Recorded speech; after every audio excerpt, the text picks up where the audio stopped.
सच्चे मन से की गई प्रार्थना सीधी भगवान तक पहुंचती है। ये कहानी है गरीब सुरेश की। उसकी पत्नी मर चुकी थी। एक 8 साल का बेटा था। वो दिन भर मेहनत करके किसी तरह अपना गुजर बसर कर रहा था। वो कुछ दिनों से एक ढाबे में काम करने लगा। मालिक उसे खूब काम लेता, पर वो कुछ नहीं कहता। उसका अपमान करता, वो सह लेता। एक दिन की बात है। अरे वो सुरेश कहाँ मर गया? देखता नहीं ग्राहक कब से बैठे हैं। बिल्कुल निकम्मा है, निकम्मा। किसी काम का नहीं है। जी मालिक, बस अभी आया। सुरेश एक ट्रे में खाना लेकर ग्राहकों के मेज पर खाना रख रहा था। अरे अब जल्दी से गर्मा गर्म चाय लेकर आ।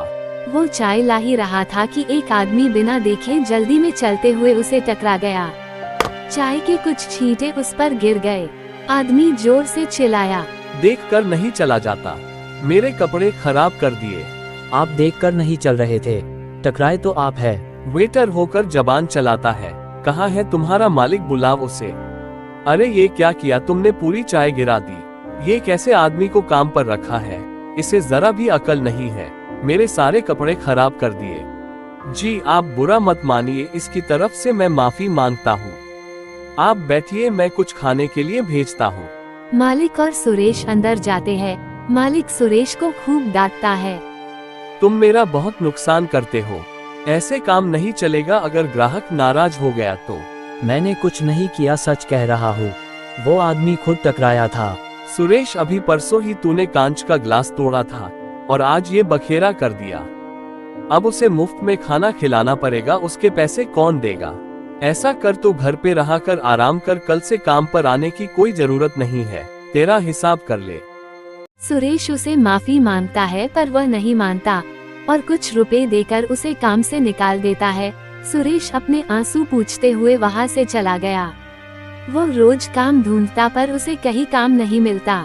कुछ दिनों के बाद सब रुपए खत्म हो गए। घर में खाने के लिए भी कुछ नहीं बचा। रात को उसके बेटे को बहुत भूख लगी। बाबा भूख लगी है, खाना। सुरेश उसे पानी पिला देता है। फिर वो अपने छोटे हाथी यानी खिलौने के साथ खेलने लगता है। वो छोटे हाथी को गज्जू गज्जू कह के खेलता। अरे ये गज्जू कौन है? मेरा दोस्त। पर थोड़ी देर बाद उसे फिर भूख लगी। बाबा भूख लगी है, खाना दे दो। सुरेश उसे फिर पानी पिलाता है, पर वो नहीं पीता। वो भूख से रोने लगता है। रोते हुए केवल खाना खाना बोलता है। सुरेश उसे देखकर खुद रोने लगता है। मैं कैसा पिता हूँ, अपने बेटे को 2 वक्त का खाना भी नहीं दे सकता। मैं तो भूख सह लूंगा, पर इस नन्ही सी जान को कैसे भूखा रखूं? बेटे ने रोते हुए अपना हाथी जोर से दूर फेंक दिया। तभी धरती हिलने लगी और उस खिलौने से एक व्यक्ति निकला। सुरेश उसे देखकर घबरा गया, पर उसका बेटा उसे देखकर हंसने लगा। मैं गजानन हूँ, तुम्हारा बेटा मेरा दोस्त है। जब तुम इसे अकेला छोड़कर काम पर चले जाते हो ना, तब मैं ही इसके साथ रहता हूँ, इसका ध्यान रखता हूँ। देखो ये कब से भूख से रो रहा है। मुझसे रहा नहीं गया तो मैं आ गया। बेटा भागता हुआ उसके पास आता है। गजानन प्यार से उसके सर पर हाथ रखकर एक चुटकी बजाता है। वहाँ बहुत सा खाना आ जाता है। बेटा खाना देखकर खुश हो जाता है। चलो जल्दी जल्दी तुम और बाबा खाना खा लो। बेटा खाना खाने लगता है। जो कोई मुझे सच्चे मन से पुकारता है, मैं फौरन चला आता हूँ। मैं गरीबों और जरूरतमंदों को कभी अकेला नहीं छोड़ता हूँ। तुम्हें जब भी मेरी जरूरत हो तो सच्चे मन से पुकार लेना। सुरेश हाँ में सिर हिलाता है और गजानन चुटकी बजा के अदृश्य हो जाता है। अगले दिन सुरेश फिर से काम की तलाश में निकलता है, लेकिन उसे कहीं काम नहीं मिलता।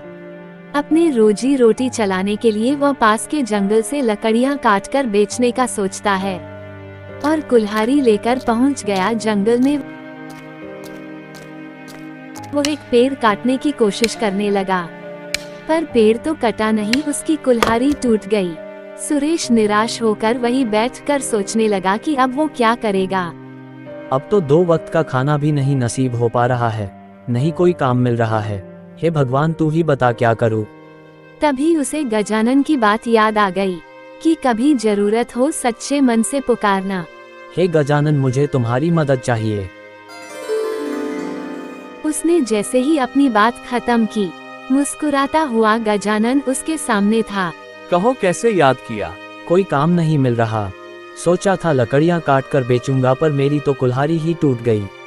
मुझे बहुत भूख लगी है, मैं ऐसे ही तुम्हारी मदद क्यों करूं? सुरेश अपने झोले में से कुछ निकालने के लिए हाथ डालता है तो गजानन उसे रोकता है। अरे बाबा, तुम्हारे चनों से मेरा कुछ नहीं होगा।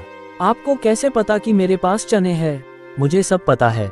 इस धरती के नीचे क्या है, आसमान के ऊपर क्या है, तुम कल जो कुर्ता पहनोगे उसका रंग क्या है। अरे तुम ये सब छोड़ो, मुझे भूख लगी है। जरा आसपास जाकर देखो, कोई फल मिले तो ले आओ। यहाँ तो कोई फल का पेड़ नहीं है। उस दिशा में जाओ और हाँ, थोड़े नहीं ज्यादा लाना, तब तक मैं तुम्हारी समस्या का हल ढूंढता हूँ। सुरेश उस दिशा की ओर चल देता है। गजानन उसे पेड़ के पास जाकर देखने लगता है। थोड़ी देर बाद सुरेश फल लेकर आता है तो झट से उससे लेकर। अरे वाह, ये तो बड़े रसीले दिख रहे हैं। देखो, तुम्हारी कुल्हाड़ी ठीक हो गई। वो थोड़ी दूर बैठकर फल खाने लगा और सुरेश पेड़ काटने लगा, पर सुरेश के बहुत कोशिश करने पर भी पेड़ नहीं कटा। रुक जाओ, ये पेड़ आसानी से नहीं गिरेगा। सुरेश रुक गया। फिर गजानन ने चुटकी बजाई और पेड़ गिर गया और लकड़ियां अपने आप ही कटने लगी। लो, तुम्हारा काम हो गया। मैं जानता हूँ तुम भगवान हो। मैं तुम्हारा ही एक रूप हूँ। मैं तुम्हारे अंदर रहता हूँ, कण कण में मैं हूँ। बस तुम लोग मुझे पहचान नहीं पाते। जो भी मुझे पुकारता है मैं उसका हूँ। सुरेश गजानन को हाथ जोड़कर प्रणाम करता है। मेरी एक बात ध्यान से सुनो, अब से तुम लकड़ियों का ही कारोबार करोगे। इसे ही तुम्हारी रोजी रोटी चलेगी। जैसी आपकी इच्छा। पर एक शर्त है। शर्त? कैसी शर्त? ये प्रकृति है, इसकी रक्षा करना तुम्हारी कर्तव्य है। मैं समझा नहीं, बताइए मुझे क्या करना होगा। एक पेड़ काटने के बदले तुम्हें 2 लगाने पड़ेंगे, तभी काम चलेगा। जो ये बात कभी भूले तो तुम्हारा कारोबार नहीं चल पाएगा। सुरेश हाँ में सिर हिलाता है। उसे इतना घबराए हुए देखकर गजानन जोर से हंसता है और वहाँ से गायब हो जाता है। सुरेश गजानन को चारों तरफ देखने लगता है। तभी ऊपर से एक गुलाब का फूल गिरता है और गजानन की आवाज आती है। ये फूल मेरे दोस्त तुम्हारे बेटे के लिए है, उसे दे देना। सुरेश फूल को बड़े प्यार से उठाता है। सुरेश जैसे ही फूल उठाता है, वहाँ एक और बड़ा सा फूल आ जाता है और उससे फिर आवाज आता है। जब भी तुम्हें जरूरतमंद मिले तो उसका मदद जरूर करना। चलो, अब मैं चलता हूँ, मुझे कोई और पुकार रहा है। इतना कहते कहते वो फूल तेजी से उड़ गया और आसमान में उड़ते उड़ते आंखों से ओझल हो गया। सुरेश ने गजानन को ढेर सारा धन्यवाद किया। फिर उसने लकड़ियां बाजार ले जाकर बेची तो उसे बहुत से रुपए मिले। इसी तरह कुछ ही दिनों में उसने लकड़ियों की एक दुकान खोल ली और जंगल में एक पेड़ काटने पर वो 2 लगाता।